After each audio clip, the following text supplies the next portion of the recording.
भेजो अंदर बच्चों को।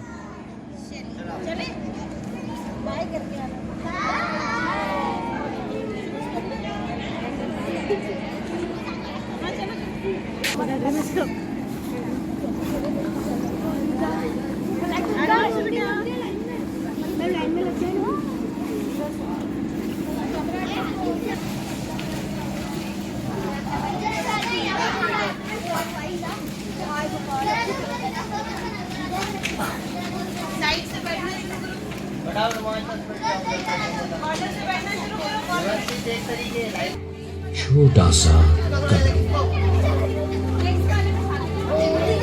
हम सभी ने वो कहानी तो सुनी ही होगी, मनुष्य के चांद पर रखे पहले कदम की। पर हमारे आखिरी कदम कहां पर होंगे?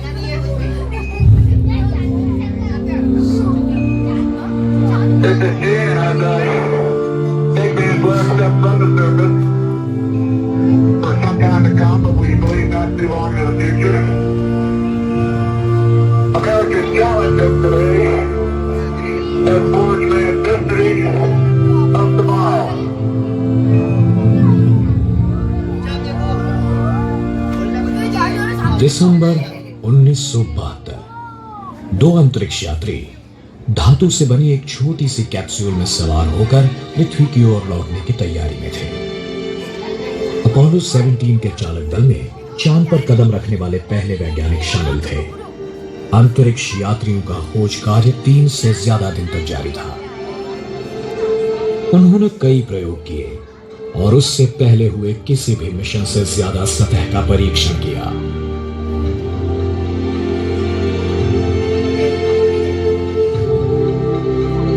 इसी के साथ अपोलो प्रोग्राम संपन्न हुआ और साथ ही करीब 5 लाख पुरुष और महिलाओं का 10 सालों का काम भी। अमेरिका और रूस के मुकाबले में, जिसे स्पेस रेस के नाम से जाना जाता है, मानवता ने यह साबित कर दिया कि हम चांद पर चल सकते हैं।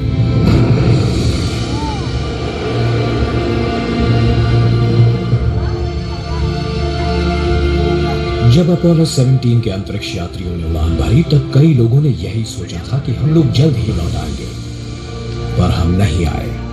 अपोलो का हार्डवेयर वैसे ही पड़ा है चांद की जमीन पर, पिछले 40 सालों से अतीत के अवशेष बनकर। हम में से कईयों को स्पेस रेस अब किसी प्राचीन इतिहास जैसा लगता है। कुछ लोग अपोलो की उन खोजों को हमेशा याद करते हैं, तो कुछ लोगों का मानना है कि ऐसे कोई मिशन कभी हुए ही नहीं। वो बच्चे जो बचपन में खेल खेल में अंतरिक्ष यात्री बने थे, वो अब बड़े हो चुके हैं और अब वो नाना परनाना भी हो गए हैं। अब सफर के लिए निकल पड़ी है यात्रियों की अगली पीढ़ी।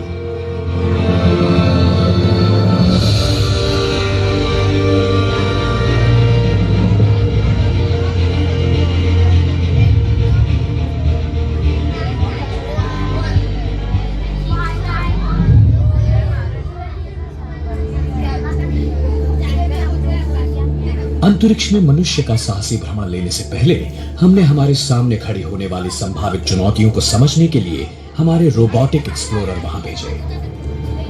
अच्छा लग रहा है? ये अंतरिक्ष यान अंतरिक्ष में हमारी आंखों और कानों का काम करेंगे, हमारे नजदीकी पड़ोसी की जानकारी दिलाने में हमारी मदद करेंगे। हमारे शुरुआती मिशंस में से एक रेंजर 9 ने जानबूझकर हताहत होने से चंद मिनटों पहले चांद के सतह की हजारों तस्वीरें यहां भेजी। उसने हमें पहली बार पहाड़ों और गड्ढों की विस्तृत तस्वीरें दी, जिनसे हमें उतरने के लिए अच्छी जगह ढूंढने में मदद मिली। सर्वेयर लैंडर्स और धीरे से नीचे उतरे। रेंजर्स का तो एक ही काम था, तस्वीरें खींचना, पर सर्वेयर्स में रोबोटिक फावड़े तथा अन्य उपकरण थे। उन्होंने चांद किन चीजों से बना है ये ढूंढने के लिए पहली बार प्रयोग किए। उनके पश्चात हमने रोवर्स को भेजा। रूसियों ने सरफेस पर 2 लूनर कार्ड रोवर्स उतारे, जिनका वजन एक छोटी सी कार जितना था। पृथ्वी पर तैनात इंजीनियर्स ने उन्हें कई किलोमीटर की दूरी तक रिमोट से चलाया और चांद की जमीन की तस्वीरें ली और चांद की मिट्टी का परीक्षण किया।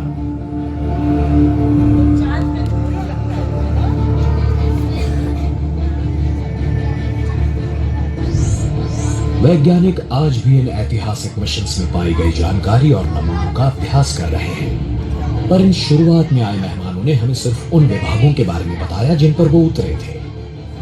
और स्पष्ट चित्र पाने के लिए हमें चांद को उसकी कक्षा से देखने की जरूरत है।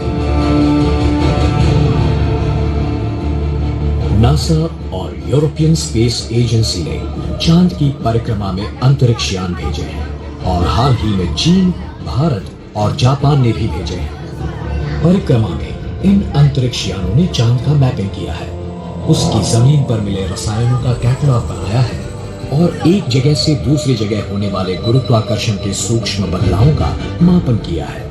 चांद पर सफर करने वाला यात्री पृथ्वी से थोड़ा सा कम गुरुत्वाकर्षण महसूस करता है। आप अभी जो महसूस कर रहे हैं उसका छठा हिस्सा। चांद की गहराई से उठा भूकंप यात्री को पूरी तरह से हिला सकता है। छोटा सा चांद बड़ी पृथ्वी की परिक्रमा करता है। जब वो महीने में एक परिक्रमा पूरी करता है, उसकी एक बाजू हमेशा पृथ्वी के सामने होती है। इसका मतलब है चांद की कई सारी जगहों पर 2 हफ्तों तक दिन की रोशनी होती है और 2 हफ्तों की रात होती है।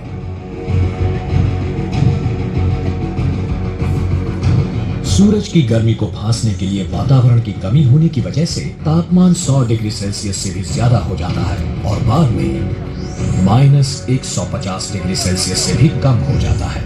चांद के यात्री को तापमान में होने वाले इस विस्तृत उतार चढ़ाव का सामना करना पड़ता है, पर चांद के हर एक हिस्से पर इन चरम सीमाओं का अनुभव नहीं होता। ध्रुवों के नजदीकी इलाके में कुछ पहाड़ों पर हरदम सूरज की रोशनी होती है और कुछ गहरे गड्ढों में हमेशा अंधेरा होता है।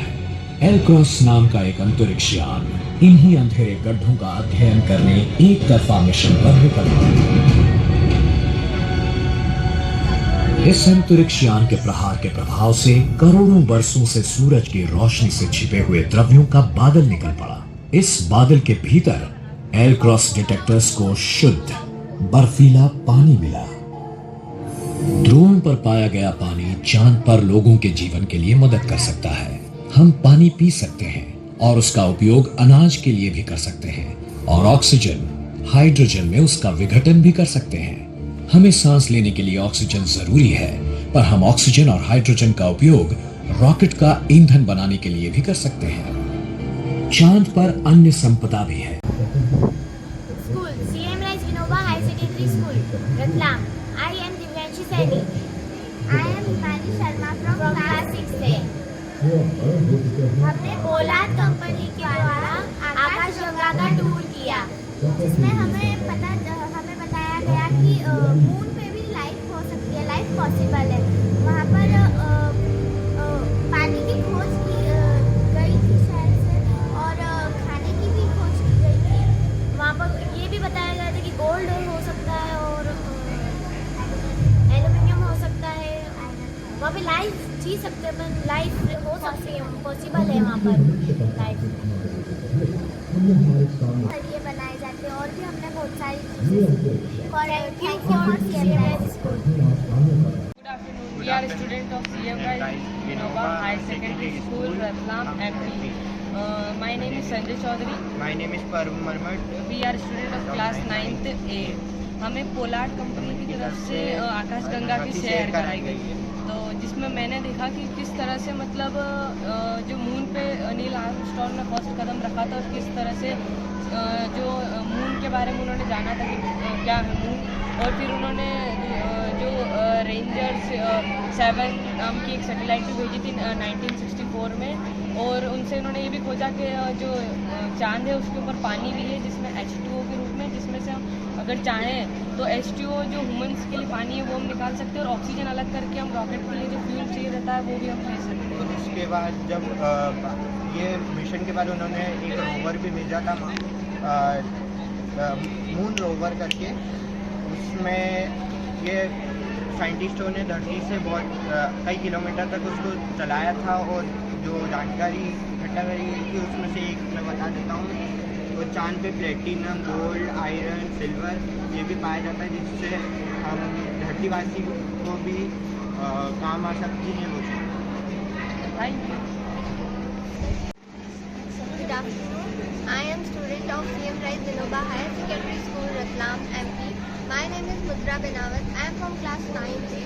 आज हमने गैलेक्सी आकाश गंगा की सैर की है। उसमें मैंने ये देखा कि जब से स्टार्ट हुआ है दिसंबर 2072 में स्टार्ट हुआ था और हमें ये भी बताया गया कि मून पे प्लेटिनम, एल्यूमिनियम, आयरन, गोल्ड पाया जाता है और इसमें पानी की खोज हुई जिसको अपन पी भी सकते हैं और ये फूड बहुत सारी चीज़ों में काम भी आ सकता है। इसमें ऑक्सीजन, हाइड्रोजन भी काम है और हमें इसमें एक रेंजर था 7 सैटेलाइट जो इंडिया से भेजी गई थी, वो 1964 में भेजी गई थी और यहाँ पर बहुत सारी चीज़ें भी हमें दिखाई गई।